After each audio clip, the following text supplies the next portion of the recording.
Sabemos que en el conflicto entre Rusia y Ucrania, tal vez lo más importante y lo más apremiante son las pérdidas de vidas humanas, también las pérdidas materiales que pueden estar afectando en la actualidad a la población, sobre todo de Ucrania, ¿no?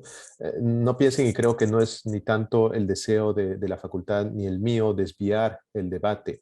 El hablar de sanciones también va a tener implicancias y una problemática humanitaria, pero todos y todas estamos de acuerdo en que tal vez lo más apremiante en este momento es la situación humanitaria. Así que esta entrevista no tiene el objeto de desviar esa problemática, sino ver que también hay aspectos jurídicos interesantes, tal vez, digamos, no tan apremiantes como solucionar y lograr la paz ahora, pero digamos que van y que buscan lograr ello. Entonces no estamos desviando el debate para nada.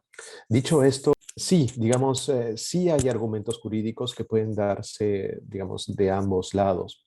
Solo brevemente, las fuentes jurídicas de derecho internacional eh, normalmente se parecen mucho al derecho contractual, todavía. Hay algunos principios que nos pueden recordar a algo de lo constitucional, pero generalmente en las relaciones entre estados y organizaciones internacionales, la relación es bastante contractual. ¿A qué me refiero? A que se necesita que haya existido un acuerdo o una fuente internacional que permite o habilite hacer algo. De lo contrario, no se le puede pedir a un Estado que haga algo. En ese sentido, ya yendo a la respuesta en específico, podríamos encontrar hasta dos fuentes, siendo bastante generales, de en qué se basarían estas sanciones. Una primera fuente es el derecho que todo Estado tiene en el marco de su soberanía de definir su política interior y soberanamente decidir qué ingresa a su territorio o no. Qué personas ingresan, si las personas que ingresan necesitan visa, qué requisitos y qué deben cumplir esas personas para entrar al territorio y quedarse en él. Lo mismo sucede con los bienes, ya que hablamos de sanciones. ¿Qué bienes se pueden importar, qué no, bajo qué requisitos, qué etiquetas deben cumplir, entre otros? Lo mismo con transacciones económicas. ¿De quién recibo transacciones económicas, de quién no? Entonces, el poder soberano de un Estado, que es algo reconocido jurídicamente en muchas fuentes, permite a un Estado establecer, digamos, disposiciones de qué ingresa dentro de su territorio y en ese sentido hacerlo a modo de sanciones. La segunda fuente que podemos encontrar está basada normalmente en tratados internacionales. Entonces, por ejemplo, el Perú es miembro de la OEA, es miembro de la ONU, y en ese sentido, cuando, por ejemplo, la ONU, mediante su Consejo de Seguridad, obliga a los estados a imponer sanciones económicas porque está buscando la paz, un estado debe cumplir con ellas. Igual pasa en la Unión Europea, que tal vez es uno de los estados que está interviniendo ahora con sanciones. Igual la Unión Europea, dentro de su tratado, tiene disposiciones específicas que le permite adoptar determinadas sanciones ya en el marco del territorio Schengen, que es mucho más amplio. Entonces, sí hay, digamos, disposiciones internacionales que regulan cómo se darían y si se pueden dar sanciones.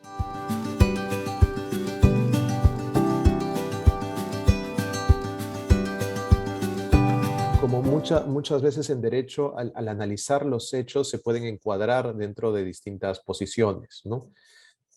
Claramente, el punto de partida en este caso es si el conflicto o el ingreso de las tropas rusas y el apoyo está relacionado o no al mantenimiento o respeto de una disposición de derecho internacional. Sea que desde el punto de vista de Rusia se está apoyando la libre determinación de los pueblos de las dos provincias en específico, un argumento que también se dio anteriormente en el caso de Crimea, desde ese punto de vista, o sea, desde el punto de vista de Ucrania, que ve desmembrado otro principio, otra norma de derecho internacional, que es la integridad territorial de su Estado y además la soberanía, el no uso de la fuerza en su territorio, entre otros derechos, ¿no?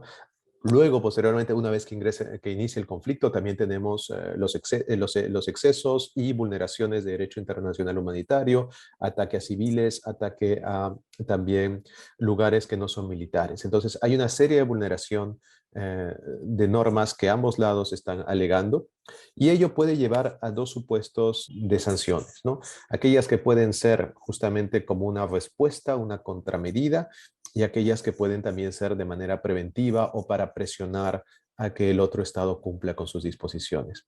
Entonces, yendo tal vez a resumir a la pregunta, dependerá del punto de partida de qué se entiende que se está protegiendo, y ese es el inicio de los argumentos, ¿no? Por un lado, la Unión Europea, Estados Unidos y muchos otros países se han pronunciado en el sentido de que están evitando que esto se mantenga, que estos ataques y, digamos, el ingreso al territorio de Ucrania y afectaciones a la vida de civiles, igual a sus bienes, se prolongue con el tiempo, y además porque podría ser un ingreso ilegal, y por lo tanto están presionando a que eso deje de darse de manera por lo menos pacífica de parte de estos estados, ¿no? Por otro lado, la Unión Soviética está indicando que está protegiendo esta integridad, perdón, esta libre determinación de los pueblos de dos provincias, que además se verían estas dos provincias afectadas o atacadas, y está saliendo a ayudarles por ese motivo, ¿no? Entonces, más o menos en ello se basan los argumentos, y sobre esos dos puntos de partida aparecen las sanciones.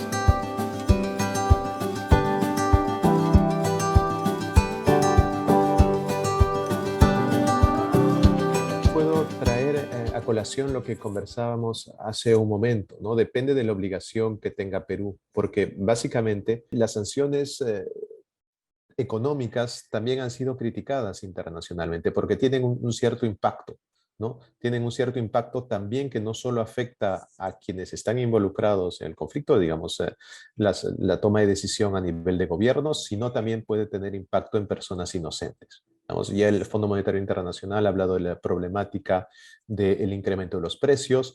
Se habla también que las sanciones económicas pueden tener un impacto en el tener alimentos en determinados lugares, y de todas maneras todo bloqueo, toda situación que reduzca el comercio internacional tiene un impacto al final en consumidoras, en consumidores que en un inicio no estaban relacionados con el conflicto.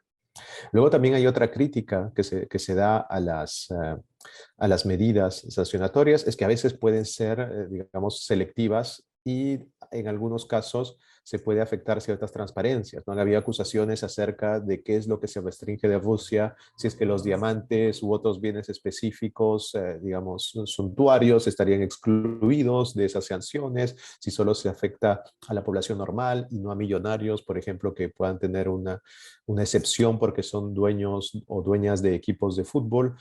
Entonces también hay críticas allí de cómo se pueden llegar a manejar las sanciones, y una tercera crítica entre varias otras es la posible afectación a los derechos humanos, sobre todo cuando esas sanciones económicas, digamos, no cumplen un debido proceso y afectan a individuos, a individuas en específico.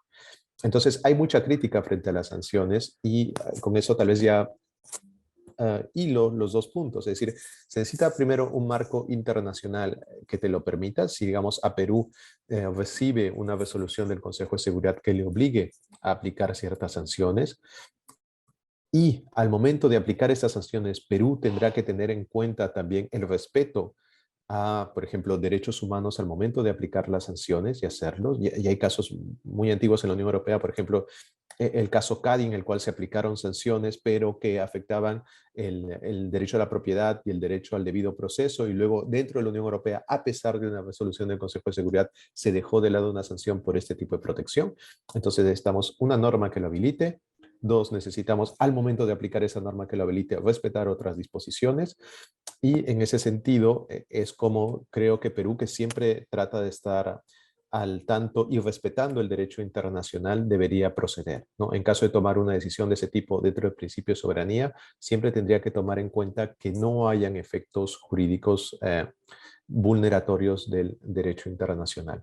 Por otro lado, Perú también tiene obligaciones en el marco de la costumbre internacional de que cuando hay una vulneración grave a derechos humanos, por ejemplo, vulneraciones conocidas como de jus cogens, por ejemplo, el genocidio, de estar sucediendo un genocidio, Perú tiene la obligación con toda la comunidad internacional de actuar de manera pacífica, que podría ser tipo de estas sanciones de manera pacífica para presionar a que se logre evitar que continúe la vulneración del derecho internacional.